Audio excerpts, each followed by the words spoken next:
Welcome back. So a 41-year-old former Pretoria school principal is among two suspects arrested on charges including sexual grooming and child pornography.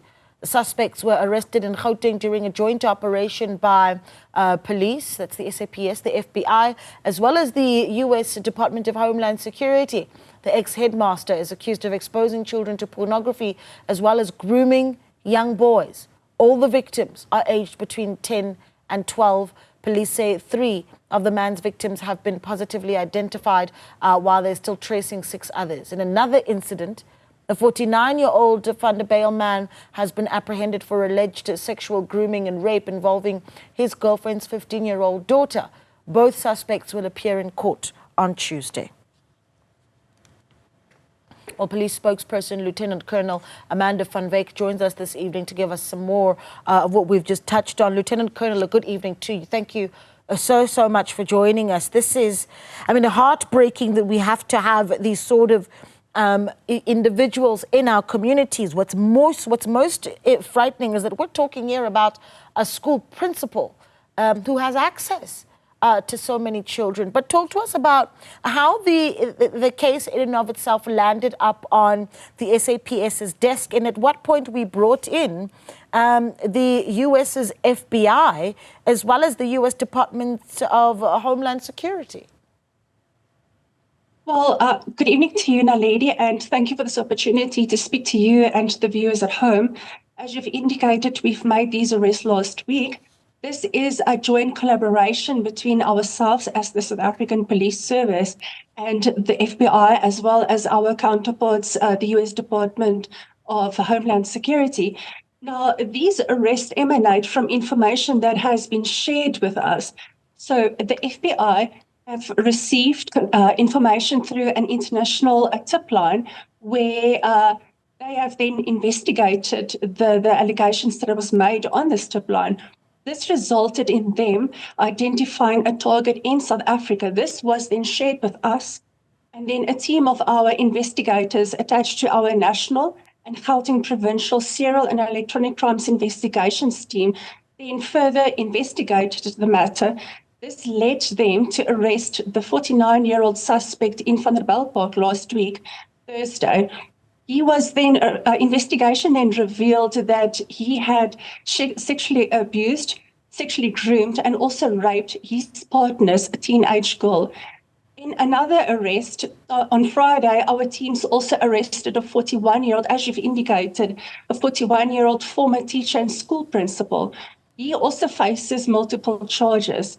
On that arrest, we also collaborated with our partners from Homeland Security. They assisted us with analyzing the electronic devices that was found in his possession. This will assist us to build a solid case against these accused in court. So with the second arrest, boys between the ages of 10 and 12 have been identified, 3 of them, and 6 more suspects are yet to be, 6 more victims are yet to be traced. Gosh, 10 to 12, these are babies. Lt-Col, they really are small children, and obviously there's going to be the sort of questions around, and I want to start here before we get into also just more of the official stuff, but what we know about the support that's been given to these children, to these little boys and their families. We want to believe that investigating crime, combating and preventing and investigating crimes against children, it's all hands on deck. So we rope in internal and external stakeholders. So when I refer to internal stakeholders, this would also include our forensic social workers. They assist us. Their core function is to conduct forensic interviews in the investigation of child abuse cases, such as these cases now, using age-appropriate techniques to obtain accurate information from child victims. This is to assist court to make just and fair decisions. We also work alongside Department of Social Development. They then assist in arranging trauma counselling for these victims. Yeah. Can we talk a little bit about just where we've got the exposing the children to child pornography, sexually grooming these children? I think the issue of child pornography also speaks to whether or not these poor children are being exposed to viewers on an international scale. I mean, is that something that is concerning here? Right. That is why collaboration with law enforcement agencies internationally is very crucial. So if they have information, they do share with us, where we do then our investigation to trace and arrest suspects within our country. We do the same. So with our investigation, where it leads to targets identified in other countries, we do share the information. I just do want to stress that with the onset, with the fourth industrial revolution, it enabled this crime to be borderless. It is borderless. It goes beyond the borders of South Africa. So it enables these perpetrators to share, manufacture and share these images and videos of child sexual abuse images with each other beyond the borders. That is where all law enforcement agencies are all hands on deck, so that we can trace and arrest these suspects in the different countries. Yeah, and I think that's going to be really, really important, right, to really speak to what we're tracing around just how people have been exposed. And this is what I think we need clarity on, is where child pornography is concerned. And I want to talk a little bit about what the criminal offense and where it is, right? So it's not just the sharing of it, but it's the possessing of it as well, is it not? Oh, that's correct. Just to make a quick example, if, for example, a parent would come across an image, or even any adult come across an image or a video that depicts child pornography in whatever way, and they innocently share this with another adult, that is sharing of child pornography. So we do urge any adult or any person that do come across any image or any video depicting children being abused, sexually abused in any sort of way, to have it reported. Do not share this, but have it reported to the police. We have highly trained detectives, especially within our Serial and Electronic Crimes Investigation Unit, SECI for short, to investigate these crimes. They analyze it. We also work with other, like I said, external stakeholders that assist us in identifying and categorizing these images and videos, so that we can build solid cases against these accused. We do trace them, and we do arrest them.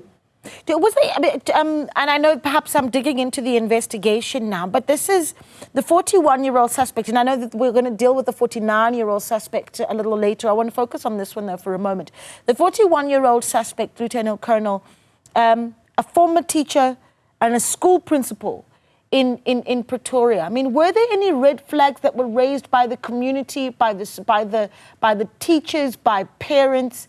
And what sort of information is necessary to find out just how many children he may have hurt?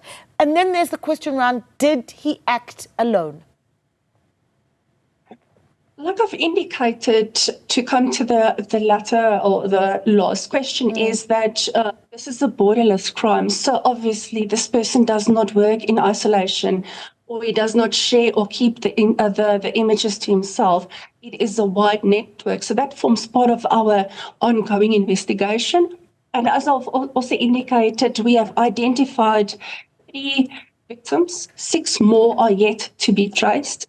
So that is 9 in total. But we also welcome anyone to come forward.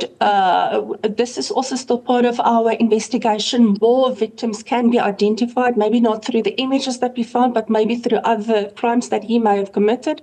So it's still an ongoing investigation in terms of the arrest that we made in Pretoria. Yeah, naturally, we'd of course want to be getting more of those details, and I imagine that you're only sharing really what you can, so understandable. The 49-year-old who allegedly groomed, sexually assaulted and raped his girlfriend's 15-year-old daughter. Talk to me there about the role of community, because I think that, you've got the international tip line, and it says to me that where people see that something is wrong in a particular household, there's a responsibility to speak out, correct?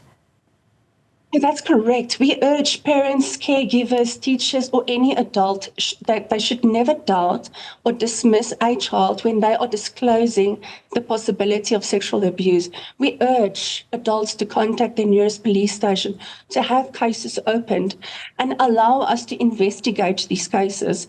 Let's always act in the best interest of the child. Yeah.